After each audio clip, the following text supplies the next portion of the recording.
Bueno, entonces muy buenos días. Estábamos ayer leyendo del capítulo 3 acerca del vínculo con nuestra madre, la mente de la familia. Y estábamos hablando de esa primera experiencia, eh, de la importancia del vínculo con nuestra madre, ese vínculo afectivo que nos genera tanta confianza desde mucho antes de que estemos siquiera concebidos. Porque los vínculos en una plataforma, la plataforma del alma, en una plataforma muy sutil, eh, los vínculos vienen mediados por energías. Entonces la energía femenina y la energía masculina, o la energía de papá y la energía de mamá, es una misma energía siempre, que se manifiesta de diferentes maneras, como les escribí ayer. eh, mm, Simplemente a través de diferentes vestidos y diferentes experiencias nos encontramos, pero todos estamos viajando hacia el mismo sitio. Entonces estas dos energías se manifiestan. En esta vida le llamamos papá y mamá, ¿sí? Pero esa energía viene también mediada a través de nuestros ancestros. Entonces la fuerza que nos ofrece la energía femenina viene mediada a través de nuestra madre, nuestra abuela, nuestra bisabuela, nuestra tatarabuela. Y la energía especial que nos brinda masculina, a través de nuestro padre, también viene mediada a través de nuestros ancestros masculinos, abuelo, bisabuelo, tatarabuelo. Entonces, las historias en particular de cada uno de ellos pues van a afectar ciertos aspectos de nuestra historia particular. Ya de acuerdo a los descubrimientos, a las entrevistas, porque este tipo de información validada, pues se recurre a información de la historia, de la vida, de las experiencias de muchas personas. Entonces siempre ustedes van a encontrar que estos resultados vienen de 1200 entrevistas, de, eh, de conversaciones con personas que han tenido experiencias que resuenan con las nuestras, y que por eso se validan de acuerdo a la recurrencia de cada una de ellas. Entonces, el dinero, el éxito, la relación con el dinero viene mediado por mamá, ¿sí? Esa relación es importantísima y está mediado por la energía masculina. Y esto no es casual, ya les he hablado acerca de mi experiencia monástica, pero en los Vedas, que son escrituras de antiquísimas, también se enseña que, por ejemplo, la esposa es la manifestación de la fortuna. La esposa es la manifestación de la fortuna. Entonces, eh, no son meras coincidencias. Estos conocimientos son ancestrales. Como estamos hablando de ancestros, sabemos qué conexión tenemos nosotros con ancestros supremamente antiguos. Ok, entonces estamos en esta parte en donde estamos leyendo la importancia del vínculo con nuestra mamá. Entonces les pido por favor que cierren sus micrófonos. Yo los dejo abiertos al principio hoy, como con la intención de que me confirmen si el sonido está bien, porque ayer tuvimos problemas con él. Pero les pido por favor que lo cierren, les agradezco mucho. Entonces vamos a seguir con la lectura de este dolor no es mío, y que también me gusta presentarlo a veces como una pregunta. ¿Este dolor no es mío? ¿Será que no es mío? Ok. Entonces, hablando del vínculo y la importancia del vínculo de la madre con el bebé desde incluso antes de la concepción. Entonces, ¿se acuerdan que ayer estábamos leyendo de que esta, una historia de que cuando la madre se ausentaba, entonces ella, eh, la historia de alguien, ¿no? Y estaba diciendo que cuando la mamá se ausentaba, ella hundía su cara en la ropa de mamá para que a través del olor no se sintiera sola, no se sintiera abandonada, ¿sí? Y descubrió de una forma muy linda, en una conversación con su madre, que la madre también también realizaba esa actividad, también eh, metía su cara ahí en la ropa de la mamá para recordarla, para no sentirse sola, entonces también ahí había un recuerdo heredado muy bonito.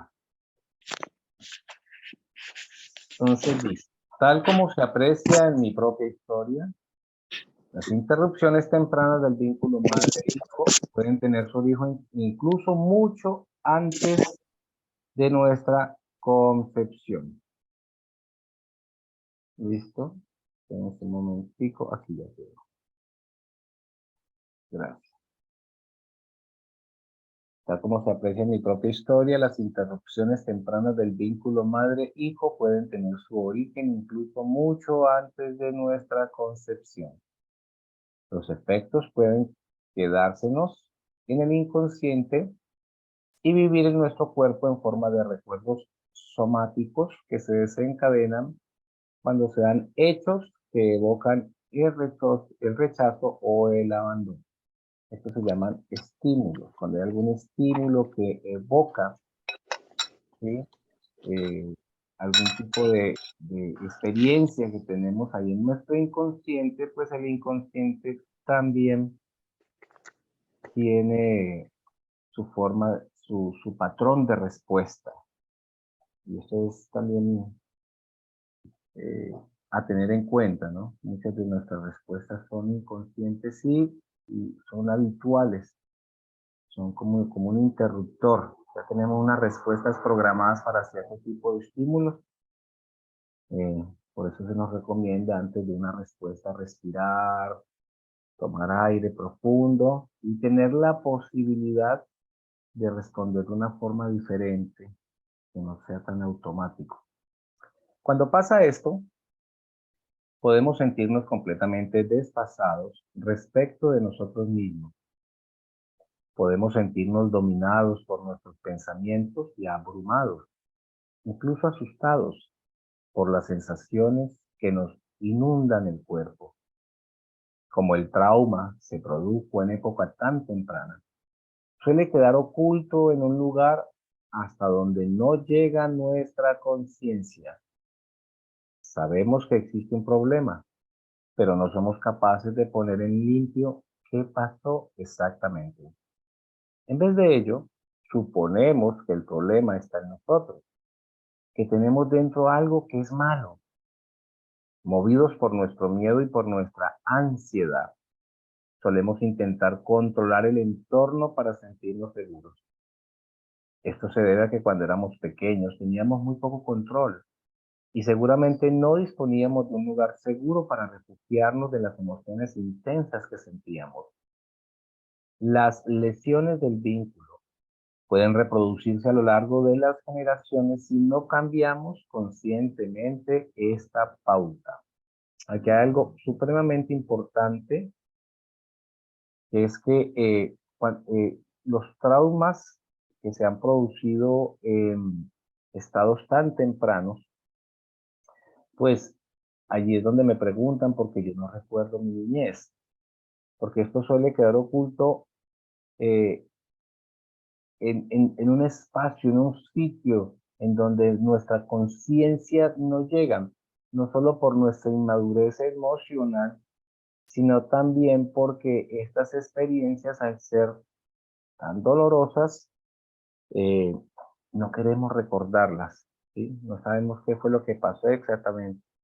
Entonces, como no tenemos acceso y también queda en ese espacio donde yo no entiendo qué está pasando, no sé nada, pero estoy sintiendo un fuerte dolor, estoy sintiendo, por ejemplo, un rechazo, un abandono.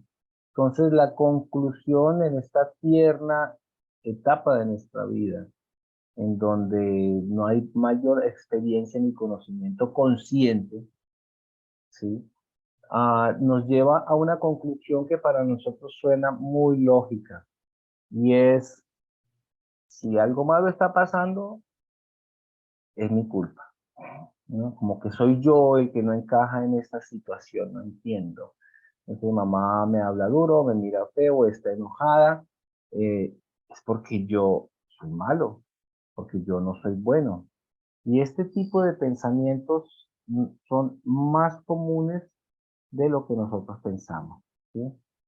Eh, ¿Por qué? Porque todo niño necesita sentirse amado incondicionalmente, ¿sí?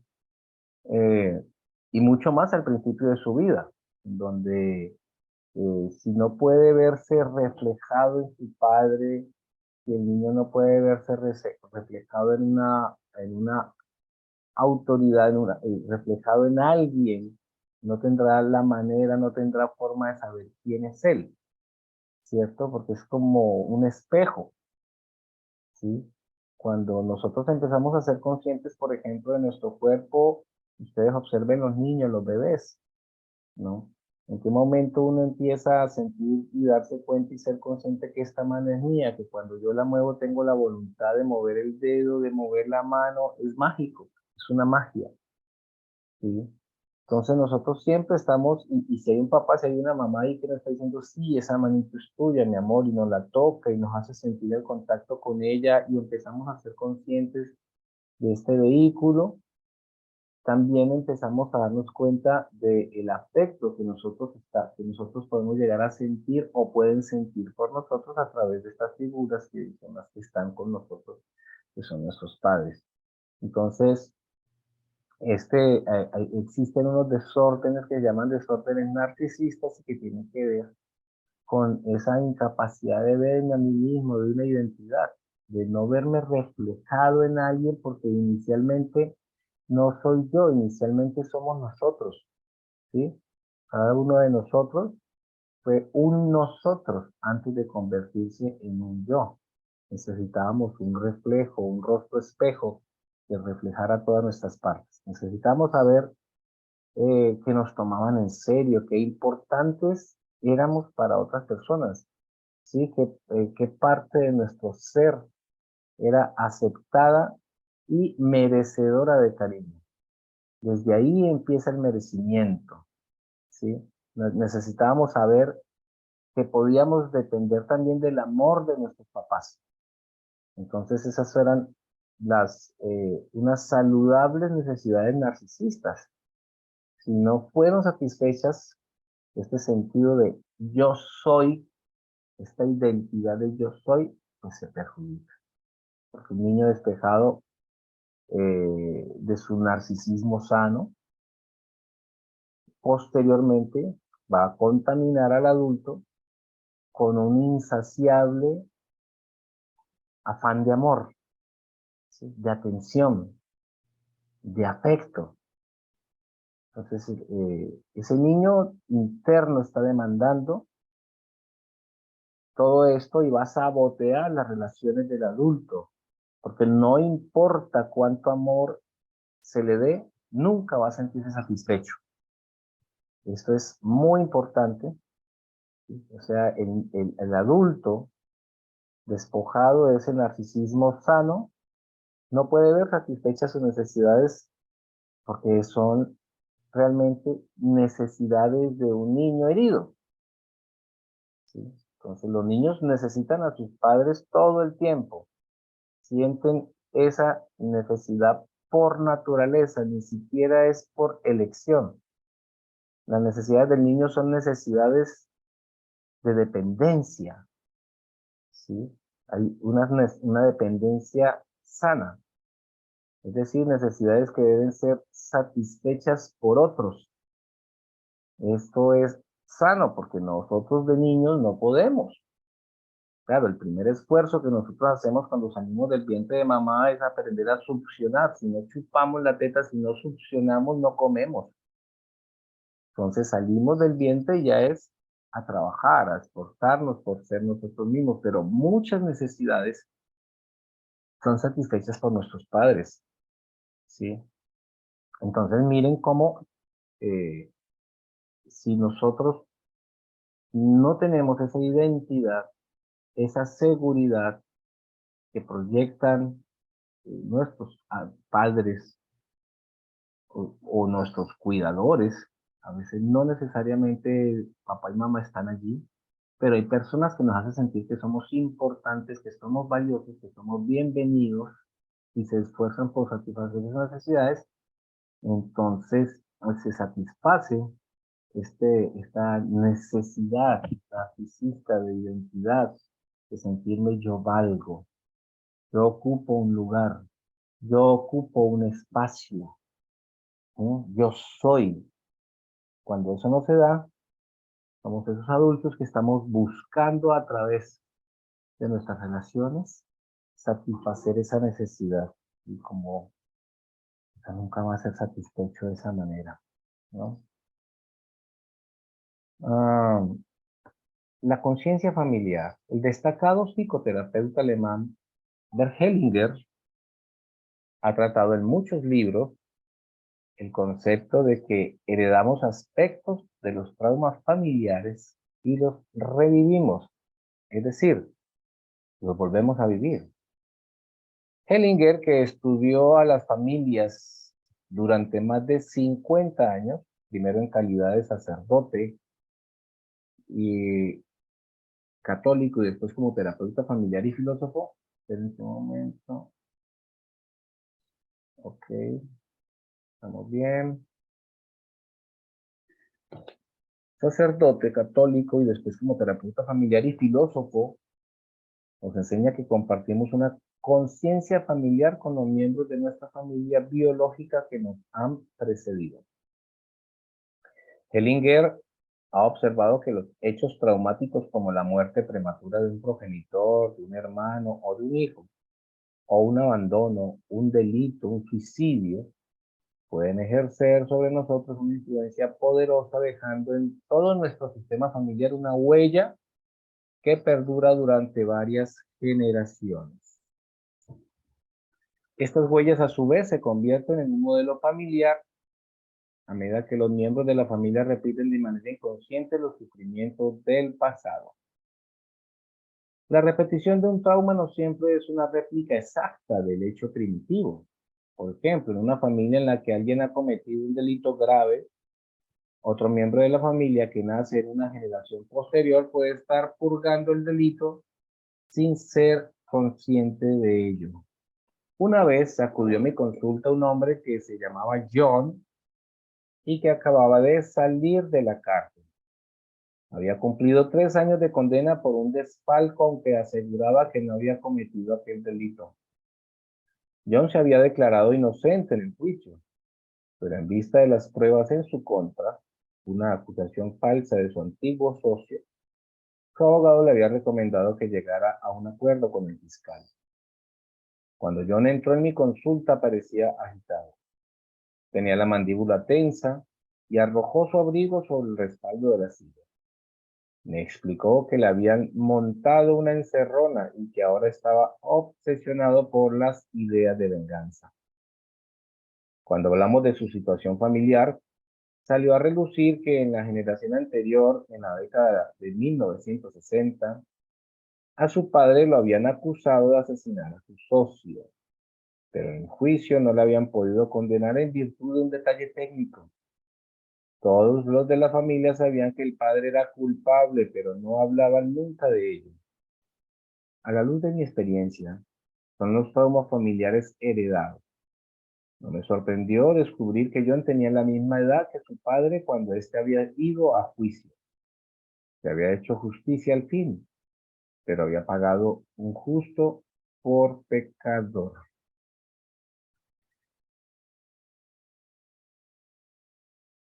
Hellinger cree que el mecanismo que está detrás de estas repeticiones es la lealtad inconsciente. Y este también es un tema muy interesante acerca de la lealtad en las familias. Y considera que la lealtad inconsciente es la causa de muchos sufrimientos en las familias. Las personas no son capaces de identificar el origen de sus síntomas que se encuentran en una generación anterior. Suelen suponer que su problema arranca de su propia experiencia vital y no son capaces de encontrarle una solución. Hellinger enseña que toda persona tiene el mismo derecho a formar parte de un sistema familiar y que no se puede excluir del mismo a nadie por ningún motivo. Hellinger es el propulsor, el creador de las constelaciones familiares. Bert Hellinger. Y uno de los principios, y que es el primer principio, no solo de las constelaciones familiares, sino del universo, amigos. El universo está regido por principios y los principios son leyes. Si usted quiere ser exitoso, descubra los principios que hay detrás de lo que usted quiere lograr. ¿Cuáles son los principios? La esencia, las leyes para que algo funcione y empiece a actuar desde los principios.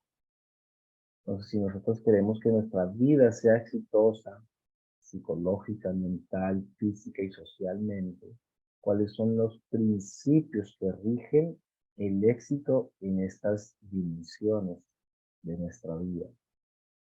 Y el primer principio es el orden. El orden. Sí, también tiene que ver con el orden de la casa, también tiene que ver con el orden que tenemos en nuestro cuarto, pero el principio de orden quiere decir cada cosa ocupa un espacio, un lugar y tiene un fin para eso, ¿sí?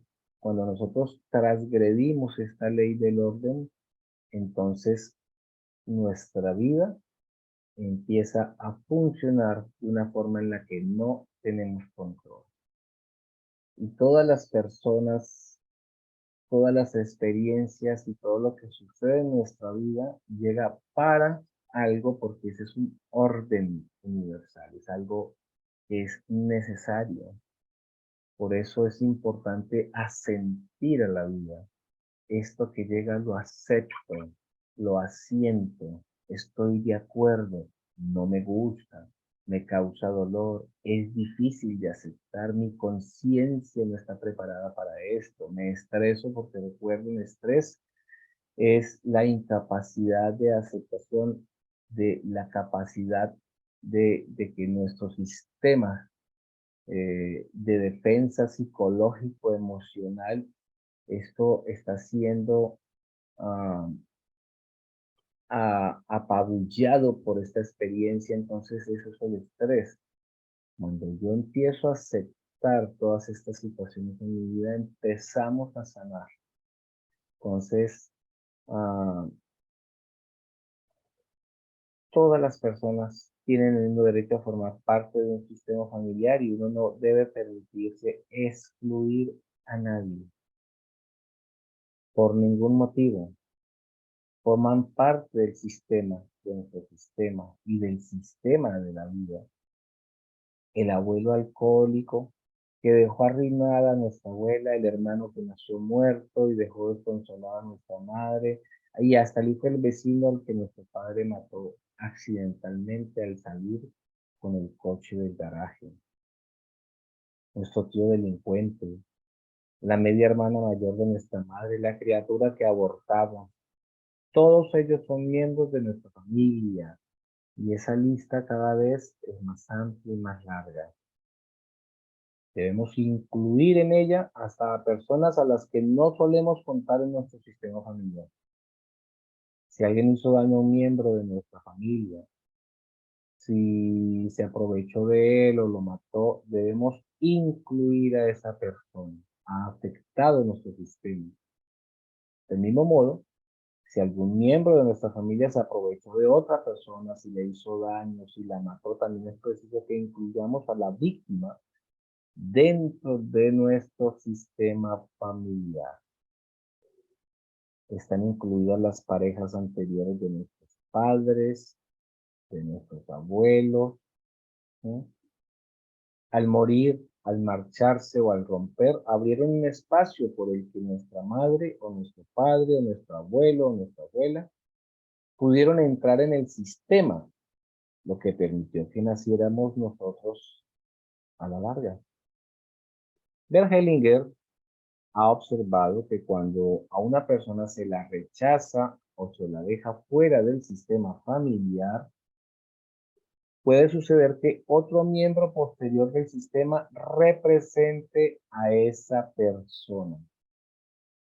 La persona posterior, la que representa a ese excluido, puede compartir el destino de la persona anterior o repetirlo, comportándose de manera similar al sujeto excluido o repitiendo algún aspecto de los sufrimientos de ese miembro excluido. Por ejemplo, si en tu familia se rechazó a tu abuelo porque bebía, jugaba y era mujeriego, es posible que uno o varios de sus descendientes adopten más tarde una o varias de estas conductas.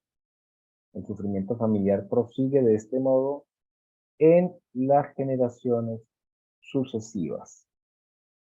Y esto tiene que ver con las lealtades familiares de las que hablábamos ahora. ¿Sí? Esto es más común de lo que podríamos imaginarnos. A veces se tiene lealtad con un hermano mayor que no fue exitoso, ¿sí? Que en su vida fue un fracasado. Entonces, un hermano menor puede llegar a pensar que mi hermano mayor, que es una manifestación de algo superior a mí, que es como mi papá, o incluso el padre mismo, no tuvo éxito, yo por qué lo voy a tener. ¿Sí? Yo no soy capaz de ser feliz si él no es feliz. Ese tipo de lealtades hacen que nuestro progreso también quede truncado. ¿Sí? El hombre al que había asesinado el padre de John formaba ahora parte del sistema familiar de este. Cuando Johnson fue víctima de un montaje por parte de su socio, cuando fue a la cárcel y salió con ideas asesinas de venganza, estaba reviviendo sin saberlo aspectos de las experiencias de su padre que habían sucedido 40 años antes. Cuando John llegó a conocer la relación entre la experiencia de su padre y la propia suya, fue capaz por fin de soltar los pensamientos obsesivos y salir adelante. Los destinos habían quedado entrelazados estrechamente, como si las dos personas compartieran un solo destino común. La libertad emocional de John había estado constreñida mientras esta condición o conexión había estado oculta. Muy interesante, supremamente interesante el día de hoy. Hoy voy a abrir el chat. Voy a abrir el chat para que las preguntas que tengan las realicen a través del grupo. Y las respuestas hoy se las voy a dar a través del grupo. Hay preguntas que son muy personales, que requieren de un trabajo y que se hace por interno. Si ustedes consideran que necesitan un apoyo, una consulta por interno, me escriben, por favor. Ya varias personas estamos en un proceso muy lindo de crecimiento. Hoy, siendo este tema tan interesante,